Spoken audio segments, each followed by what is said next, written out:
বন্ধুরা এখানে যে গাছগুলো দেখতে পাচ্ছেন এটা হচ্ছে ফুলকপি, তারপরে আছে ওপাশে আছে পালং শাক আর ওই যে দূরে দেখতে পাচ্ছেন ওগুলো হলো মূলা শাক।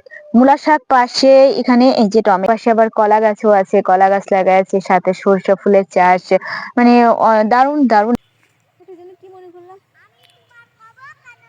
কিছুই নেই। তো প্রিয় দর্শক, আমি রান্না করব, রান্নার সময় হয়ে এসেছে, তো ভাবলাম বাইরে একটু দেখাই নিয়ে আসি।